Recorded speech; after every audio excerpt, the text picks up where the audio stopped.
This is Kevin Pruitt with another episode of Rising Tide Startups, and my guest this evening is Bruna Mebs. Bruna, thank you for joining us on Rising Tide. Thanks for having me. So tell the audience a little bit about Bruna Mebs. Such a hard question because I feel like I can Where go do you in so start? many directions. But mainly, I'm an illustrator slash writer slash artist. And even though I've been doing different things, this is kind of like where everything falls into. It's with my art. So even when I'm writing, it kind of goes into like, how can I create an image for this words kind of thing. So I think calling myself an artist kind of gets to incorporate everything. Kind of captures all of those areas. Exactly. And have been since I was a little kid. So it's all I've known. Even though I've done different paths of creativity, I was always a creative kid. So you told me offline that you grew up in Brazil, but you've been here for been in the States for the last 10 years or so. Mm-hmm.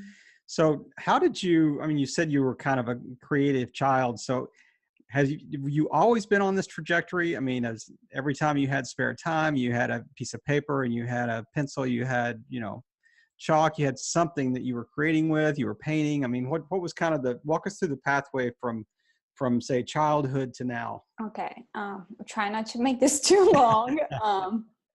So my grandmother is an art teacher. Uh-huh.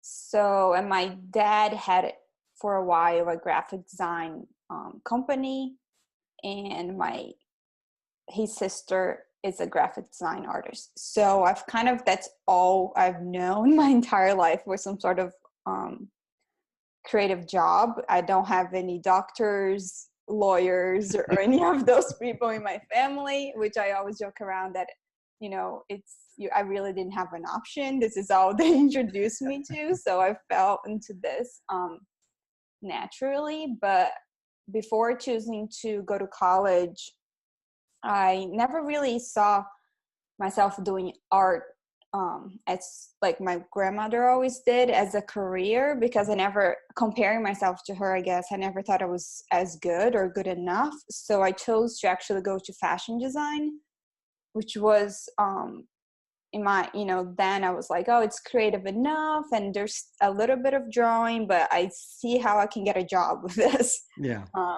So that's where I went. I went to college in Brazil for that. And then right before I actually started school, I met my husband on a vacation here to America, and he's American. So we started dating while I was in college there. And then by my third year, we actually got engaged. And since we knew that the whole immigration process was going to take a long time, we ended up getting married in Brazil while I was still in school. And then when I finally was able to move here, I went to FIT, which is a Fashion Institute of Technology in New York City, which is also fashion design. So I was still in that mindset by then. And that was, I think I graduated from there, I was 22. So then I was, pretty sure that that's what I wanted to do. But I ended up actually doing costumes for film and TV right when I was still in college, and that kind of took me to that path. And I ended up working in the film industry for almost 4 years. We moved to Los Angeles. We did the whole thing. Gotta go to Hollywood. You gotta, I can't even say that I didn't do the whole thing, and it's funny looking back, but it was very cliche. And then in the middle of all of that, from just realizing that I was pretty much gone all the time. I used to travel 10 months out of, the year, and didn't really have a routine or no time, to just exercise or do anything normal or have friends or anything. Right. And already being away from my family in Brazil was already like a big thing. So I was starting to think, is there anything else I can do or that I know how to do? Because with a degree in fashion design, my options are very limited. No, it's a pretty narrow path. I know. But were you doing illustrations at the same time? I mean, when you were doing costume design, were you also drawing these out? Were you illustrating? Yeah. In college, we kind of had to choose if we wanted to do a design kind of specialization or the sewing part, and I Uh-huh. chose the design. So I was already doing artwork, but it Right. was very functional. It Right. wasn't um, for no sense of just doing it. They all had a purpose. I had But to what keep looking over happened? your shoulder. I mean, as you're that Yeah, that's image on the actually wall. Right. two drawings from my art from my teacher in school. Actually, Okay. they're not mine, but Okay. I kind of have a hard time hanging up my own stuff. Sometimes I feel like I'm already surrounded by a I've lot seen of your my stuff. stuff, You, and it's you like need to kind of hang it up. That's that's weird. fine. But what happened was a friend from college actually was working for this fashion company, and she remembered that I like to draw from school, and she was like, "Hey, we need a few illustrations for the company. I think kind of like a lookbook magazine Sure. thing." Yep. And she's like, "Do you want to try to do it?" And I was like, "Sure." And that was kind of like a period that I was in between films. So I was like, okay. And that was my first look into like, oh, people get paid to draw. Like Yeah. I never in a way that it wasn't fine art, I Mhm. guess. Right. Um, which I had never really actually, I don't know if I didn't know or it wasn't just as common for me to even consider. And I think that was the first time that I started to think, oh, there is something else that I know how to do that it could come off of a career, I guess. About how long ago was that? So we were still in LA when I did that project. So about Um, how many years ago, approximately? I think five now. Yeah, this should be 5 or 6. So that was kind of your intro to this transition. I mean, was that like the first step of your transition out of kind of the film industry into whatever the next phase was, or am I jumping ahead of the story here? No, it was close because at that point, my husband actually got a call for a job back here. And we were like, maybe we go back, you start this job, and now we'll give it a try on this whole illustration thing, or at least try to take a break from film. I knew I could always go back to, since it wasn't like a job, it was just I could just take a break. So I Right. was like, I'm gonna take 6 months. I'm going to try to create a mini portfolio. I got all the books I could get my hands on to like figure out what the career even was, Mhm. because honestly I didn't know much.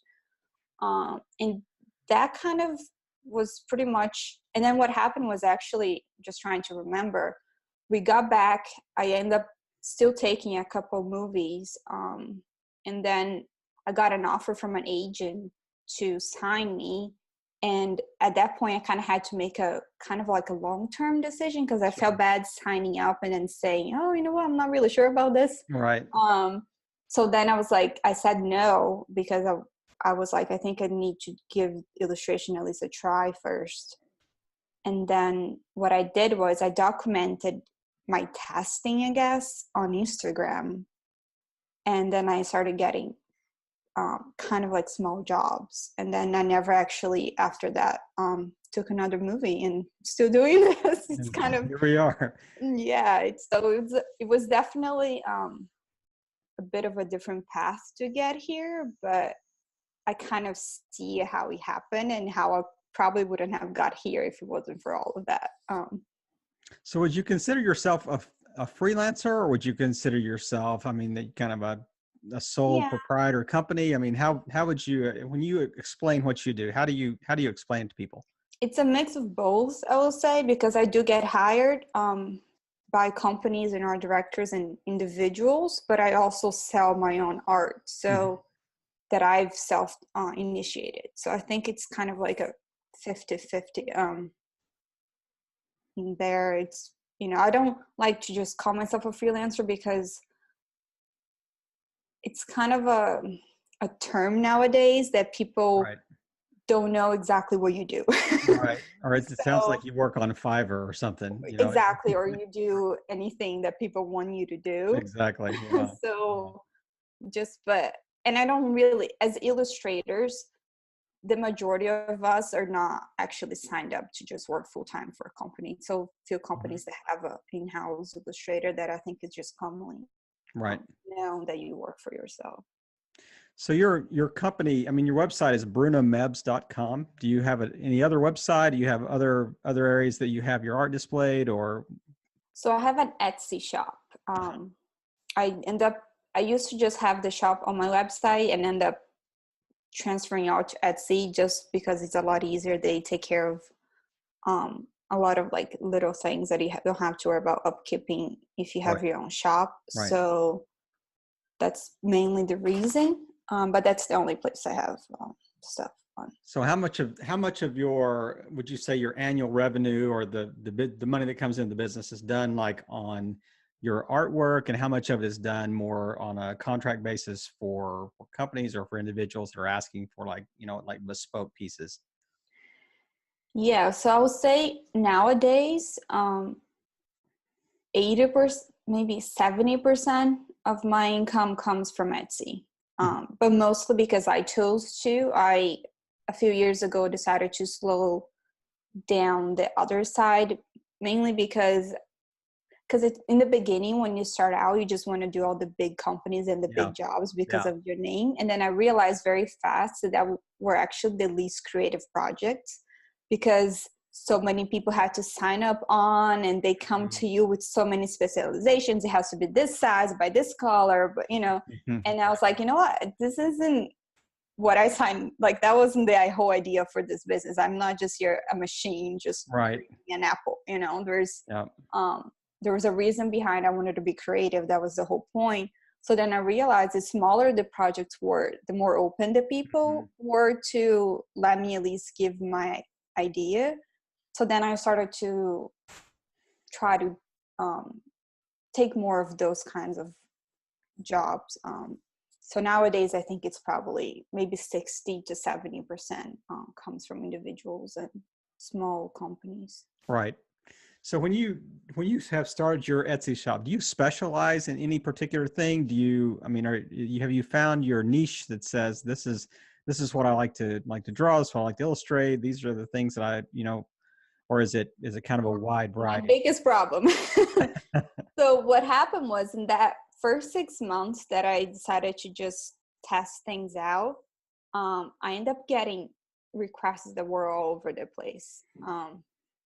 And then I end up finding myself a few years later doing a bit of everything. And now it's where I'm actually starting to say no to things that I don't think no longer at least match what I want to show as, but I'm Right. still taking on some of. So, for example, in the beginning, I did a lot of watercolor. So, watercolor is very popular right now, and I do get a ton of requests for home portraits to fruits to flowers and all of that stuff. But I really want my brand and my style to be more into the black and white ink stuff, which is what you're going to see on my website if you go there now. Right. So I'm trying to like stay away from being known as the watercolor girl. It's funny Mhm. how you end up being known by something you didn't even choose Yeah. to be Yeah. known for if you're not careful enough. Right.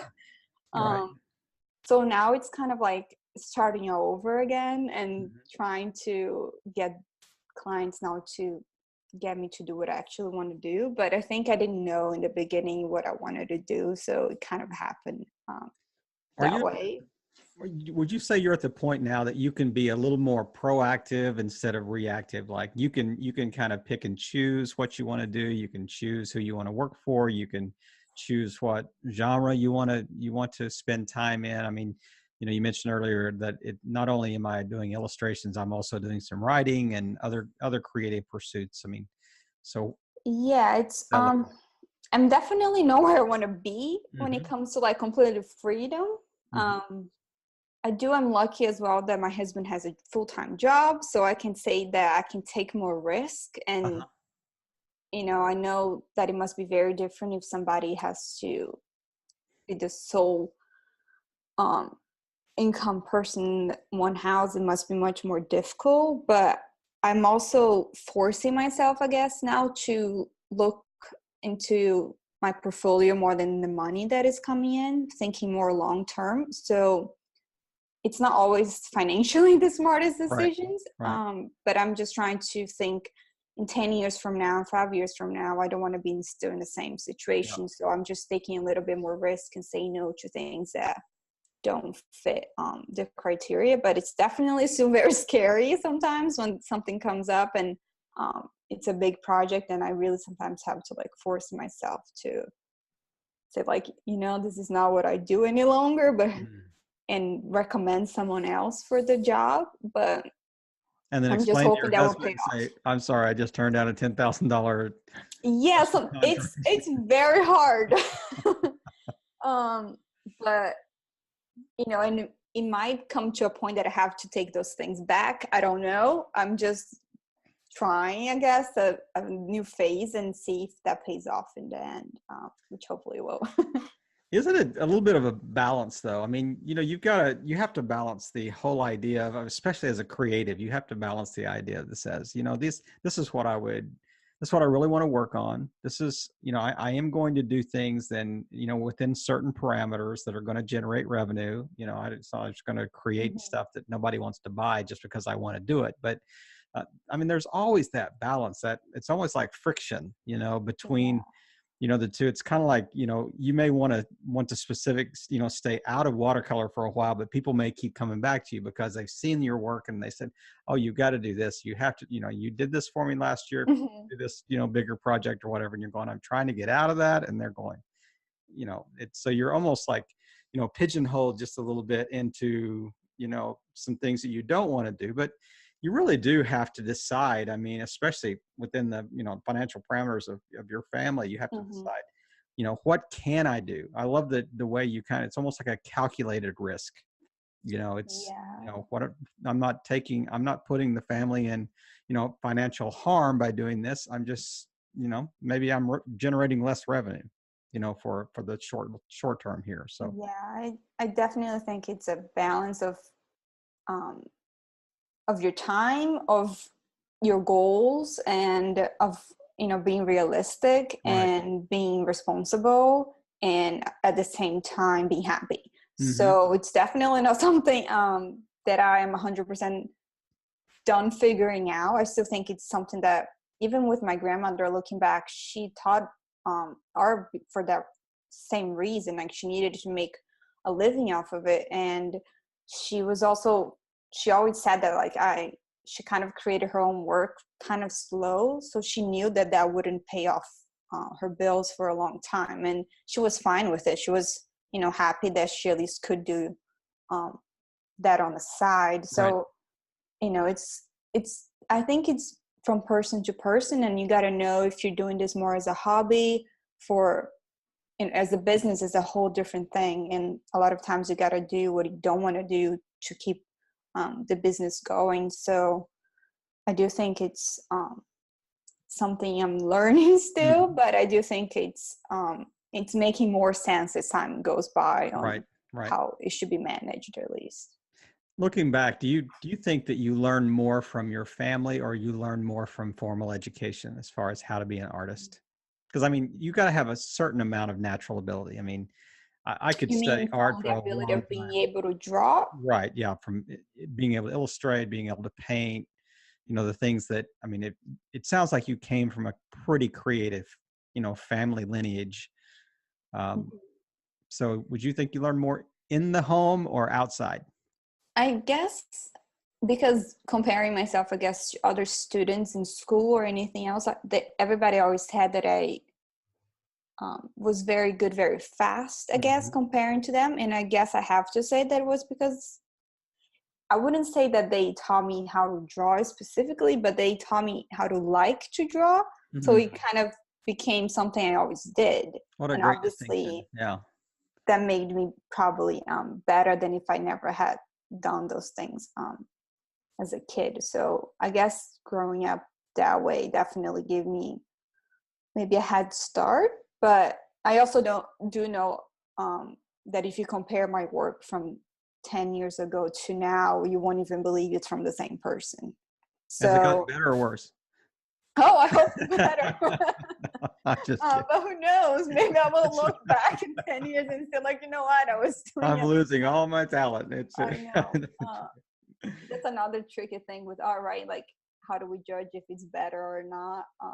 It's a whole different thing that I'm still figuring out too. And like everything else, I mean, there are trends, you have to, you ebb and flow with what the market is looking for at any given time. And, it's kind of like, interior design and, exterior design and architecture. And, there are just rolling trends all the time. But you mentioned something earlier that I wanted to touch on really briefly here, just the whole idea of, and I think for extreme creatives like you, I think it is the most difficult is really balancing the business side with the art side.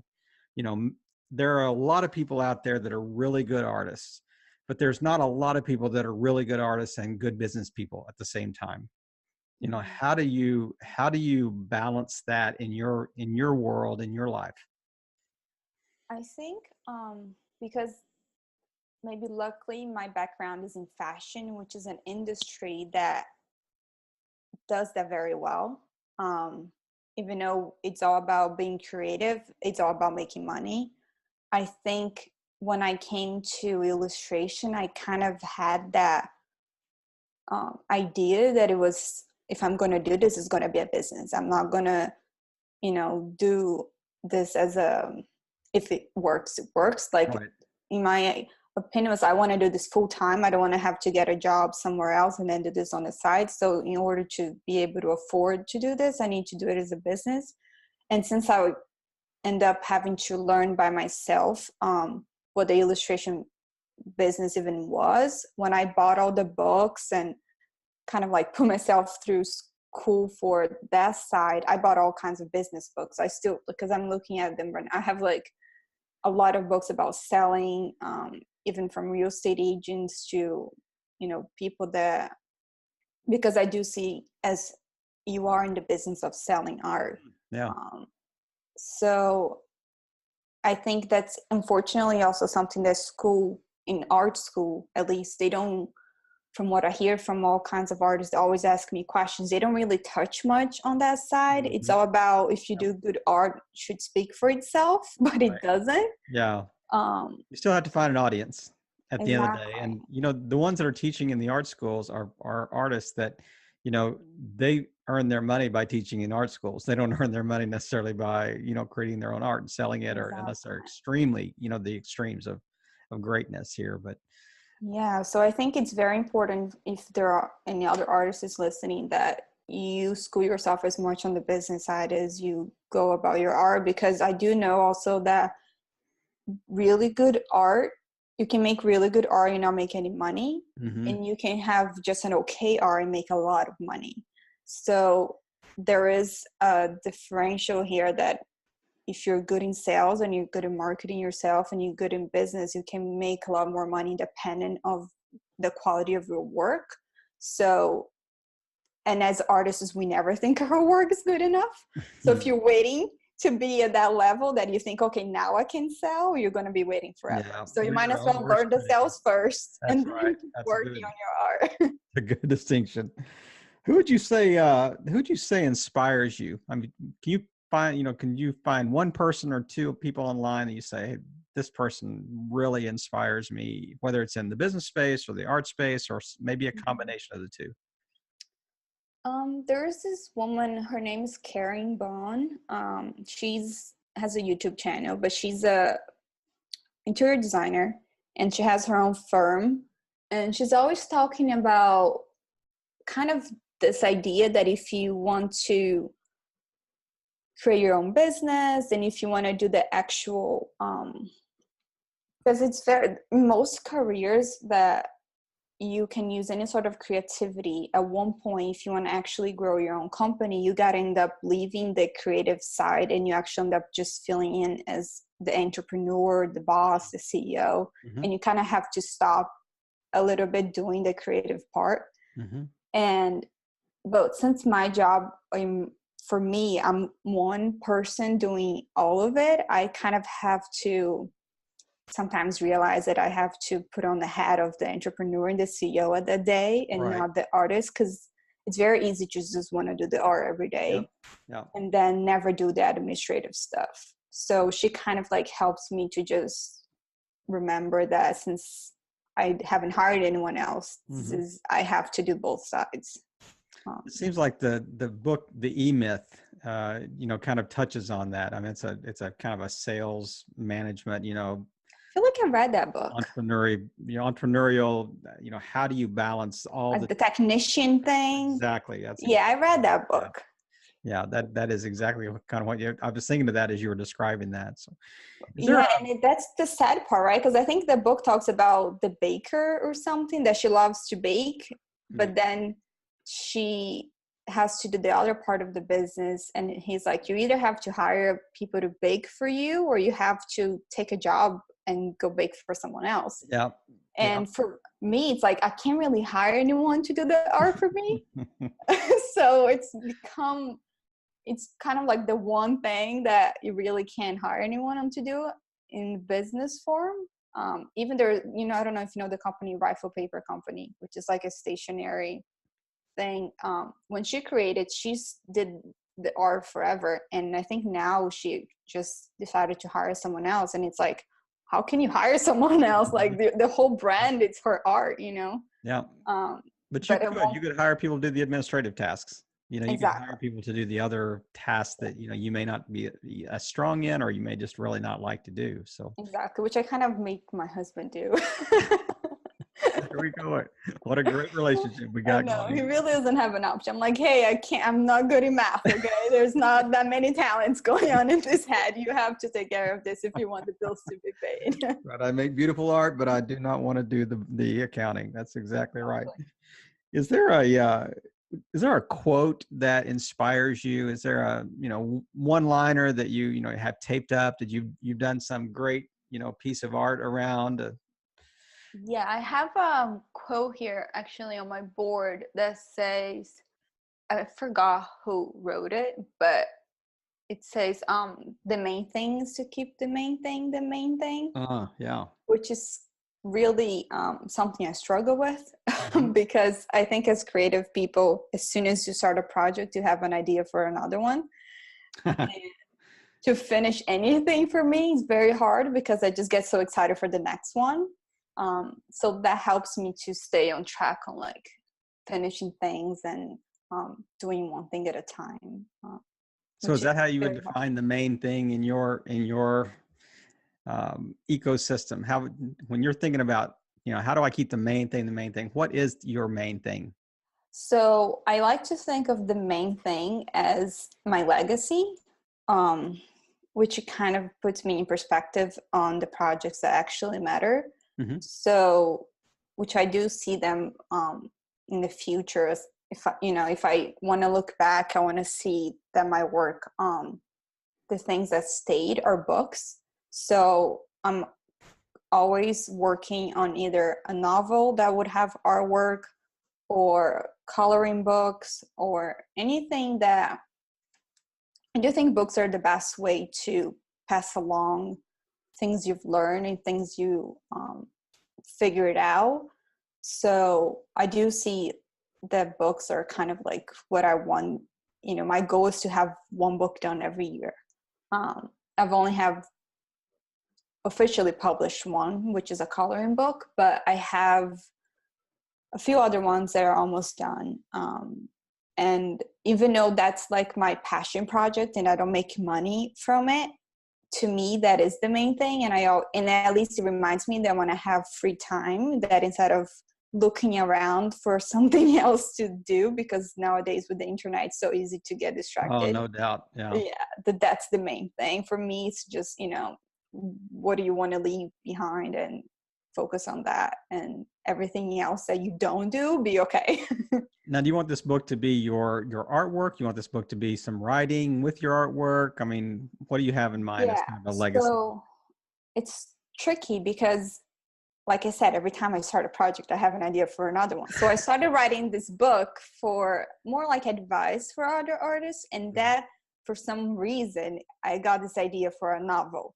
I've never written a novel before, and I've never been much of a writer. But I was like, you know what, I got to get this book out there. Mm-hmm. And now that I'm almost halfway with it, I can see having some illustrations even if it's just one per chapter or something, Right. even though it's not meant for kids. I think my artwork, because it's black and white and something like that, it would still um, be okay to put in an adult book. Absolutely. Yeah. But I can see the beginning chapter page, every chapter has yeah, your illustration with the chapter so I know head. it's not common, but that's kind of the idea. So I'm going to always try to incorporate at least both things. Right. But I don't know also how the response of people are going to be for It just this. seems But like a classic approach, a classic writing approach. You look back and see, these books were written in the 1800s or early 1900s that are absolutely illustrated that way. It's oh, just almost great. like a It's good feedback. circle back to go back what you had in mind. But speaking of going back, if you could go back to, a few years ago, kind of your pre-startup, your pre-transition into working for yourself, what is one piece of advice that you wish you would have known then that you would tell yourself back then that you think would make a world of difference?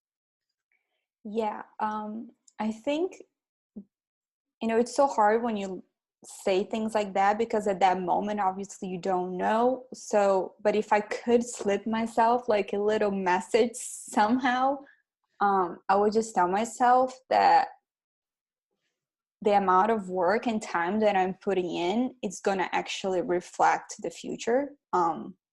Because back when I started, I think because I was so insecure if this was going to even become a career or a path, I took a lot of breaks, or a lot of times I would, because I was so nervous about it, I would just be like, you know what, nothing that I'm doing is actually going to work, or it's a waste of a time. Maybe I should, I thought a lot, consider going back to costume design, because I would get offers and I had all this equipment. I had a whole storage unit in Los Angeles, even when I moved back, filled with all of my tools and, clothes that we usually like, things that I collected through years, for example, like brooches from military uniforms and all of that stuff, that the whole time, like, should I get rid of this stuff? Am I actually, is this going to be worth it, doing all this random art, So I think if I could tell myself that it was going to be okay, I would have made all of those decisions a lot faster and without pondering about it and, weighing things so Sure. much, and it would have just gone through, more confident. Right. So, I haven't asked. I'm going to throw you a curve here. I told you in the pre-chat, that there's a chance I may ask you a question I hadn't prepared you for. But That's I'm okay. just curious. What is the most recognizable movie you ever designed for? Recognizable, you mean that people will Yeah, know, a or broad basement. You mentioned are going to go, wow, you worked on Titanic. Wow, you worked on, it's tough because I feel like there's so many movies. I don't know what people know. Just name a couple I of three. Yeah, that's what I'm trying. Like, it's weird how I don't even remember names. I mean, you can definitely look me up on IMDb and you can see the movies I've done. But I'll put that link in the. there's one called, I think, right. I know they change, because movies change name throughout the production time. So a lot of times names that they started as is actually not the name they end up choosing. But there's a movie, I think they end up with a name called Pandemic. It's a horror movie and it's on Netflix. I'm guessing because everybody's addicted to Netflix now that would be the Exactly. most seen. I don't know. It's kind of tough. I've done a movie with the guy from Captain America, but I don't really know if that movie itself turned out to be like known. I think it's also on Netflix, but I'm horrible with names, so I think the safest bet is like look up on IMDb my name. I'm the only one. That's what we're going to do. I'm going to put that in the show And, notes. I'm going to put your IMDb link right there. But I mean, yeah. that's a great great point, I think, in our conversation to transition to our one of the newest segments of our show called the Rising Tide Micro Course. And this is where you become the teacher, and our listeners are really going to really focus in on 2 or 3 points that you want to make here right at the end of our course here. And Professor, you have the classroom, so So much pressure. you I can think handle it. I'm going to try to give this advice, I guess, if you have any sort of business that could ever require some sort of illustration, and why that could benefit you. Uh-huh. Because I think that's a little bit less talked about than maybe any other advice that I could give. Sure. I think nowadays with the internet, it's so easy if you need some sort of image to just go and get something like from a stock website, and it's cheap, it's easily accessible. And I think sometimes people, especially if you're starting out and you don't know yet the value of something custom made for you, but I think one of the biggest values is that artists can offer, um, any kind of company business, especially if you have some sort of website that this is going to be shared, for many years, like a logo or something like that. um, when you go to a stock website, you are the only person making a decision, and you're basing the choice that you're making only on your own vision and idea. And when you're hiring somebody to actually work with you to create something, you actually getting, um, not just your opinion made into reality, but you also getting my feedback, Mhm. and my opinion and why that's a good idea. Because a lot of times when you're starting out, you don't have the experience on what does a good logo needs to look like. You may have an idea, oh, I want a butterfly, but do you know that having a butterfly made in two colors is actually going to help you in the future when you actually putting that butterfly into a piece of fabric or printing out in many places, and if you're reducing that logo much smaller than you need. So a lot of times people don't have that experience or that knowledge that only comes really from me doing this for a while, that when you hire somebody to actually custom create something for you, you're actually getting, not just my art, but you're getting my opinion on why that should work better for you, Sure. which I think is very valuable, Absolutely. Yeah. especially, um, in the beginning when it's only you making decisions. And a lot of times clients come to me with an idea, and then after we talk for a while, it's a whole different thing that we end up deciding, that they always say, like, I didn't even know that that's what I wanted. Right. um, so that's definitely, something that I think you can't really get for something that's already ready Mhm. made.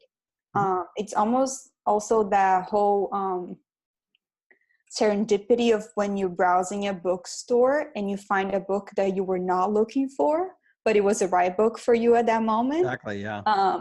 You kind of get that when you, go with an artist instead of just going browse, because it's hard to get inspired when you already know what you want to be inspired from. And Googling something, it's so different than walking around outside and letting something jump at you, that I think, you know, people nowadays with the online world, we kind of like forgot about all of the value of getting out of the computer and out of the house and out into the real world. So if you can, take a step back from what you think you want and let, the world tell you maybe what you should want, I think Mhm. it's great. And I think it can only help you because it will give you already a differential from what most people are doing. Right. Right. I think those are great. I mean, I'm trying to write furiously, but I mean that I think that you came up with, what I could extract from this were really two really clear points. I mean, what are the advantages of hiring an illustrator to help you with, company artwork, or design a website, whatever.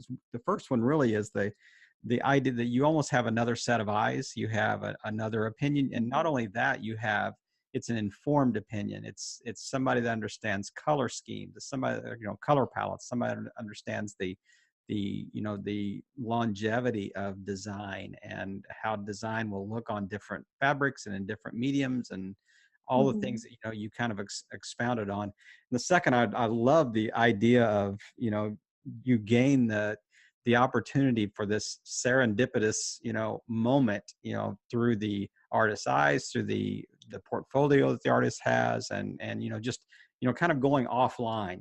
This whole idea of take this offline and Yeah. just look at this through a fresh set of eyes, and kind of browse the that portfolio like you're walking through a bookstore, and let it kind of speak to you in essence, Yeah. through the design itself. Is that a good summary of what you were trying to convey? Yeah, definitely. I hope this makes sense. I know they're not the obvious things, I guess, that people might Well, expect, we but I love do these think they're the things best. that are missing. That's right. I mean, we can get the common things we can get off Facebook, off a Facebook meme. I mean, we're talking to an artist here. We want to go off the beaten path. We want something really unique and kind of bespoke. So, um, It's are the two things that I really live my life by, and I do even when creating my own work. Sometimes it's so easy to just look at what other artists are doing, and then you go somewhere that actually it's not even art related, like a restaurant. And sometimes I get better ideas from the right. way that chef laid out food on the plate than me googling food artists. Oh, It's yeah. just Yeah, that's a great example. you have to let all your experiences, I guess, complete you instead of you trying to form everything. Hmm. I think that's usually when creativity really exists, and when it's not forced, and when it actually just comes from being alive. Right. That's kind of why I bet, some of the best ideas happen like when you're in the shower, or, when you're not trying to generate ideas. But so if we really captured somebody's attention here with this rising tide micro course, that you just expounded on. So where is the best place that somebody could go to get in touch with you for, to start talking about, how you could help them as an illustrator, in their business? Yeah, so the best way to contact me is through my email, which is just contact@brunamebs.com. Okay. Obviously, I'm in every single social media outlet out there, so you can find me there. You can go to my website, which has links for everything. But I'm pretty good with replying to people's questions, because that's especially not gone to an official art school. I know how important it is sometimes to just ask somebody that it's doing um, something that you can't figure out. So I always try to reply and answer all the questions. So if you guys have any things to double check, feel free to send me a message. I really do make a point on replying to everybody. So that should hopefully give you guys enough room to find me more than you probably ever needed. Well, you never know the serendipity of a rising tide listening audience. It could just flood your inbox with, just overwhelm you with response, and It might take me a while, but I'll you get to definitely turn get back things to away. That's everybody. right. That's exactly right. Well, Bruna, thank you so much for just taking the time tonight just to talk to us, and it's been a really unique experience. And I'm so glad that we got in contact with each other, and have given you an opportunity to kind of share your story, and you just share kind of a unique perspective from maybe our more common episodes, that just as how can art and business really fuse together into something that could be very, very fruitful and very helpful for not only your business, but also our listeners as well, and how really kind of set them apart, set their businesses apart with something that's really unique. So I just really appreciate you taking the time tonight, and just really just playing your part in helping all boats rise on a rising tide. Bruna, thanks again. Thank you. It was a pleasure.